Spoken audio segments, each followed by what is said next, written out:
इंडिगोचा फटका सगळ्यांना बसला, तुम्हाला सुद्धा बसलाय. कसं पाहता तुम्ही त्या पद्धतीने मला अनेकांना पोहोचला आहे. आम्हाला सुदैवाने दुसरं एक विमान मिळालं, पण देशभरात गेल्या 2-3 दिवसात अनेक असे लोक होते जे वेळेवर त्यांच्या कार्यक्रमाला किंवा महत्वाच्या इव्हेंट्सना पोहोचू शकले नाहीत. आपण पाहतो जो काही गोंधळ सगळीकडेच उडालेला आहे. आता त्याच्यात नेमकं जबाबदार कोण? इंडिगोच्या सगळ्या पूर्ण गोंधळामध्ये ठीक आहे, सीओला तुम्ही एक शोकॉज नोटीस पाठवलेली आहे, पण जे मंत्री महोदय आहेत ते देखील याचे जबाबदार नाही आहेत का? त्यांचं हे कर्तव्य नाही का पाहणं की जे त्यांनी गाईडलाईन्स काढलेले आहेत त्याला पालन त्याचं होत आहे, सेफ्टी नॉर्म्स तोडले जात आहेत, या काही गोष्टींवर मला वाटतं केंद्र सरकारने उत्तर देणं गरजेचं आहे.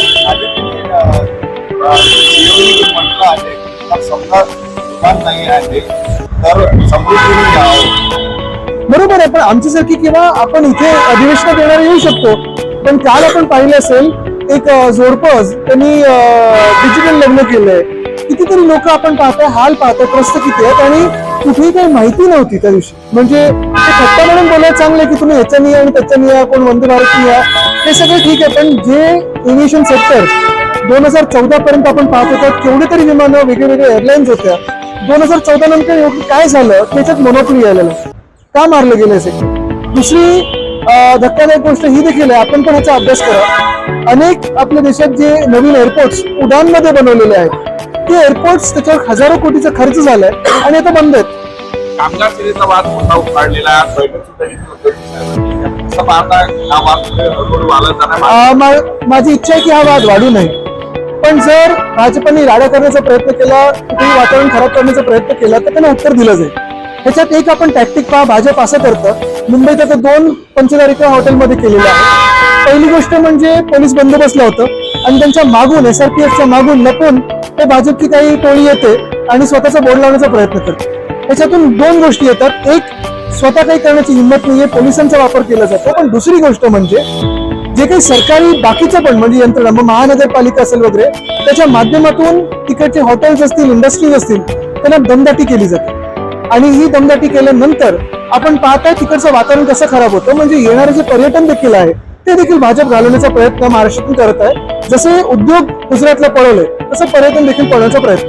उद्धव साहेबांना असे म्हणतात तर विरोधी पक्ष नेता नसेल तर उपमुख्यमंत्री असावं, तर त्यांनी म्हटलंय की तुमच्याकडे संख्याबळ जुळत नाही, त्यासाठी काम करा, आपल्या रडत बसणार. नाही, पण तुमच्याकडे संख्याबळ आहे ना, मग तुम्ही 2 बोगस पद कशाला निर्माण केलीत? संख्याबळ तुमच्याकडे तर चांगलंच आहे. निवडणूक आयोगाने एवढं संख्याबळ दिलेलं आहे तर तुम्ही ही खोटी पदं का निर्माण केली? तर हिंदी में जानना चाहेंगे आपके मित्र पक्ष जी एक ये पूरा मैं तुझी फिर आता हूँ. विरोधी पक्ष नेता नाही आहे, दुसरीकडे विरोधकांना यावेळी बंगले सुद्धा दिले गेलेले नाही आहे. त्यामुळे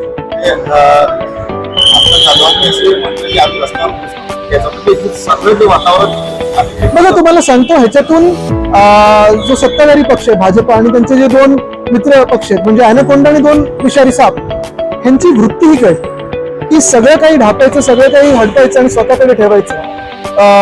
को एक्झिस्टन्स हा त्यांच्यामध्ये प्रकारच नाहीये. आणि आम्ही कशासाठी भांडतोय? आम्ही पदांसाठी भांडतच नाही. आपण पहा, लोकशाहीमध्ये जे पद असायला पाहिजे ते नाही ठेवत आणि 2 खोटी पदं निर्माण केली. चला, त्याच्यासाठी पण आम्ही भांडत नाही, पण जे आम्ही सतत मागे लागलोय की कर्जमुक्ती द्या, कर्जमुक्ती द्या, ते तर द्या ना तुम्ही. एवढं सगळं तुमच्याकडे आहे ना, कर्जमुक्ती तर काय शेतकऱ्याला? विरोधी पक्ष निषेध झाला असं राज्यात चांगलं असं त्यांना जर वाटत असेल तर आनंद आहे. त्यांना आता उद्या परवाकडे एका आठवड्याचं अधिवेशनात दिसेल. कामगारांना सहभागी होऊ 100% होणार आहे. आपले मित्र धरून म्हणजे अच्छा, म्हणजे धरून नाही ठेवलं ना? नाही, अशा पण बातम्या खूप होत्या. मला वाटतं सीएम साहेब स्वतः 2 प्रायव्हेट चार्टर करून आलेले आहेत, बॅक फोर्थ झालेले आहेत. ह्या सगळ्या गोष्टींमध्ये मला वाटतं त्यांनी जाऊ नाही. काढायला गेलं तर खूप काही निघू शकतं. दिल्लीत पण आता नवीन बंगले झालेत मंत्र्यांसाठी वगैरे. नवीन घडामोडी पाहण्यासाठी आजच आम्ही मुंबईकर 24 तासला लाईक करा, सबस्क्राईब करा आणि अपडेट राहा.